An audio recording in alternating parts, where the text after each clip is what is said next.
Hello दोस्तों, कैसे हैं आप लोग।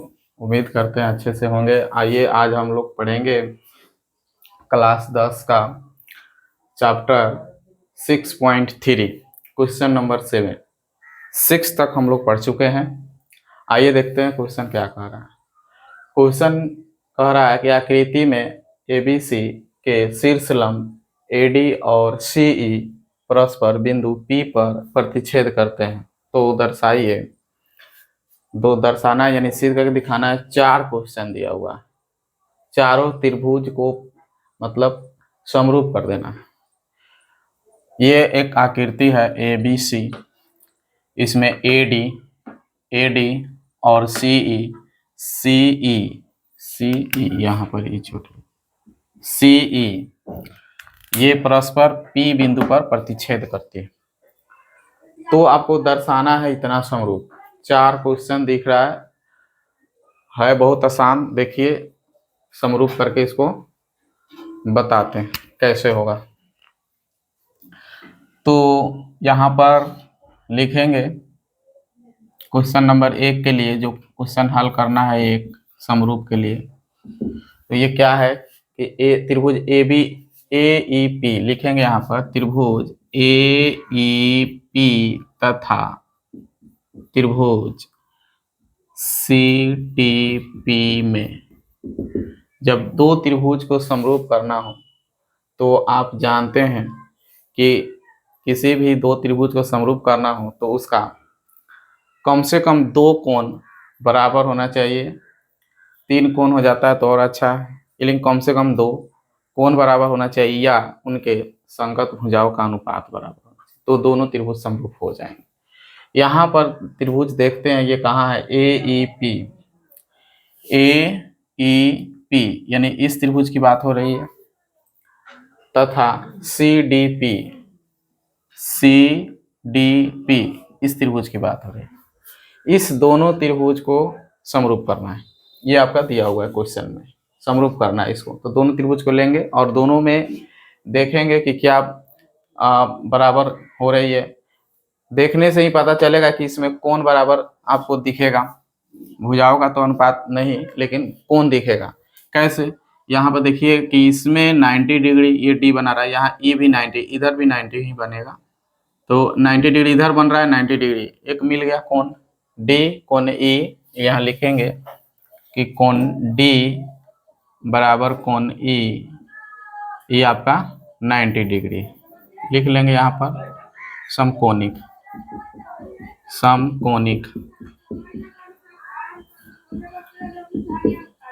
समकोणिक दोनों त्रिभुज में ये समकोणिक।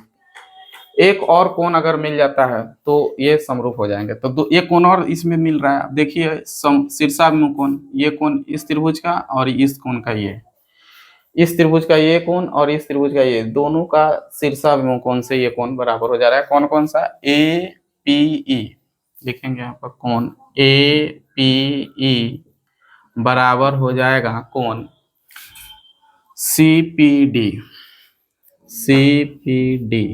क्या है, शीर्षाभिमुख कोण से, शीर्षाभिमुख कोण कहिए या समूह कोण कहिए, ये बराबर हो रहे हैं। जब दो कोण इस दोनों कोई भी त्रिभुज हो, 2 कोण बराबर तो वो समरूप हो गया। तो ये समरूप हो गया ऑटोमेटिकली। अब यहाँ लिख सकते हैं, अतः त्रिभुज ए ई पी समरूप हो जाएंगे त्रिभुज सी डी पी। कथी से हुआ, तो एंगल समरूपता कसौटी से, एंगल समरूप। 1 नंबर आपका प्रूफ हो गया। इसी तरह से अब दूसरा, तो दूसरा नंबर अब यहाँ दूसरा देखेंगे। तो दूसरा नंबर ये 1 नंबर हुआ। दूसरा नंबर देखिए, त्रिभुज क्या है, ए बी डी त्रिभुज लिखेंगे ए बी डी तथा त्रिभुज सी बी ई में। अब इसमें भी सेम इसी प्रकार से 2 कोण आपको दिखेंगे बराबर, सब में कोण ही दिखेंगे और कोण से ही ये समरूप हो जाएंगे। ए बी डी पहले त्रिभुज पकड़िए, कहाँ है, ए बी डी यानी ये त्रिभुज का आ रहा है, ये वाला देख लीजिए। इसको थोड़ा सा मोटा बनाते हैं, ए बी डी, ये त्रिभुज की बात हो रही है, इस त्रिभुज की बात हो रही है, ये इस त्रिभुज की बात हो रही है। फिर एक है C B E, C B E यानी इस त्रिभुज की बात हो रही है, ये खड़ी है, इस त्रिभुज की बात हो रही है। दोनों में क्या समान कोण दिख रहे हैं उसे बराबर करें। यहाँ पर ध्यान दीजिएगा ए बी डी में, फिर इधर डी है तो इसमें भी 90 degree, A B D, A B D 90 नहीं बराबर होगा ना, ए बी डी हाँ इसमें 90, और C B E, C B E इसमें ई, इसमें डी आ रहा है, इसमें ई आ रहा है, तो दोनों में 90 हो जाएगा। क्लियर एकदम 90 90 दोनों में, इसमें डी इसमें ई, ये आपका 90 डिग्री हो जा रहा है। बस इस तरह से लिख सकते हैं, समकोणिक भी लिख सकते हैं। इसमें डी आ जा रहा है और इस त्रिभुज में आपका ई आ जा रहा है। अच्छा एक चीज, एक कोण और देख लीजिए, दोनों में आपका ए बी डी में बी आ रहा है, और सी बी ई में भी बी आ रहा है। ये दोनों त्रिभुज लेने पर बी आ रहा है, यानी बी उभयनिष्ठ कोण। यहाँ कोण बी बराबर कोण बी लिखेंगे, क्या है, उभयनिष्ठ। ये आपका कथी है, उभयनिष्ठ, उभयनिष्ठ, उभयनिष्ठ है, दोनों त्रिभुज में आ जा रहा है। अतः कह सकते हैं कि त्रिभुज ए बी डी समरूप होगा त्रिभुज सी बी ई, कथी से, तो एंगल समरूपता से, ये भी एंगल समरूपता से होगा। ठीक है, ये भी होगा, सिद्ध हो गया, एकदम वेरी सिंपल। फिर आप तीसरा को पकड़ेंगे। अब तीसरा नंबर क्वेश्चन देखिए क्या है, इससे भी त्रिभुज पकड़ेंगे। यहाँ देख लिखेंगे पहले कि त्रिभुज ए ई पी समरूप है, सॉरी पहले तथा लिखेंगे, पहले कोण पकड़ेंगे, दो कोण पकड़ेंगे उसके बाद लिखेंगे। यहाँ पर त्रिभुज ए डी बी में, अब इसमें पकड़ेंगे दोनों, ये पहले त्रिभुज देखते हैं कहाँ, ए ई पी यानी ये छोटा वाला त्रिभुज, ए डी बी यही जो बड़ा है, इसको जो अभी थोड़ा सा मोटा लाइन के हैं वो वाला, ए ई पी यानी छोटा वाला में देखना है क्या बराबर, और ए डी बी देखिए इसमें ए ई पी में आपका ये 90 डिग्री है, इसमें ये 90 डिग्री, पहले तो यही बराबर हो जा रहा है, कौन आपका डी बराबर कौन ई हो जा रहा है 90 डिग्री, या समकोणिक लिख सकते हैं 90 डिग्री हो जा रहा है। उसके बाद देखिए एक और आप पकड़िए कौन ए ई पी में आप उसके बाद में आपका ए डी बी में, दोनों में आपका ए आ जा रहा है कौन, देख लीजिए ए ई पी में भी ए कौन आ रहा है, ए डी बी में भी ये आ जा रहा है, यानी ए उभयनिष्ठ, दोनों में जो आ जाएगा कौन, दोनों त्रिभुज में वो उभयनिष्ठ हो जाएगा, कॉमन हो जाता है, कौन ए बराबर ए, ये आपका उभयनिष्ठ है, उभयनिष्ठ। अतः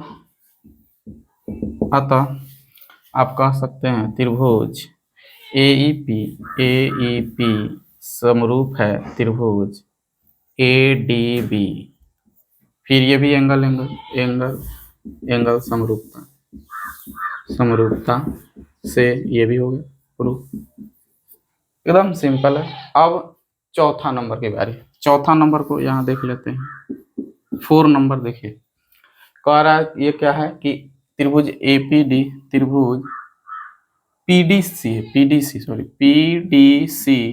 तथा त्रिभुज बीईसी में, अब इसमें भी पकड़ेंगे दो कोण और इसे भी समरूप कर लेंगे। तो पीडीसी पहले देखिए कहाँ है, पीडीसी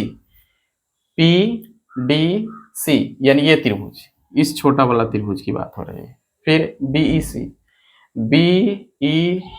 ये वाला त्रिभुज की बात, ये तो देखिए इसमें भी क्या आपको दोनों में तो डी ई सब में तो 90 डिग्री ये मिल ही रहा है, तो लिख लेंगे कोण डी बराबर कोण ई 90 डिग्री है, सब में ही आ रहा है, सब में ही आ रहा है 90। एक कोण को पकड़ना है आपको बस कि वो कोण कौन सा बराबर होगा। देखेंगे एक बार और, PDC, PDC ये वाला, आप BEC, BEC यानी दोनों में C, दोनों में देखिए कॉमन क्या है, दोनों में आपका C कॉमन, तो ये C कॉमन है यानी यही उभयनिष्ठ हो जाएगा। लिखेंगे कोण DCP चाहे PCD बराबर हो जाएगा, यानी दोनों में C ही कॉमन है तो दोनों में C ही लिख सकते हैं, PCD है ना, PCD उभयनिष्ठ है, उभयनिष्ठ। अतः आप कह सकते हैं कि त्रिभुज PDC समरूप हो जाएगा त्रिभुज BEC के। ये भी होगा एंगल एंगल एंगल एंगल समरूपता से। तो ये कुछ नहीं है, बस सब में आपका 90 डिग्री मिल गया, और कौन एक अपना से खोज लेना है कि इसमें कौन कौन आपका उभयनिष्ठ हो रहा है या शीर्षाभिमुख से हो रहा है, बस दोनों त्रिभुज आपका समरूप हो जाएंगे। कुछ नहीं, बस सिंपल है।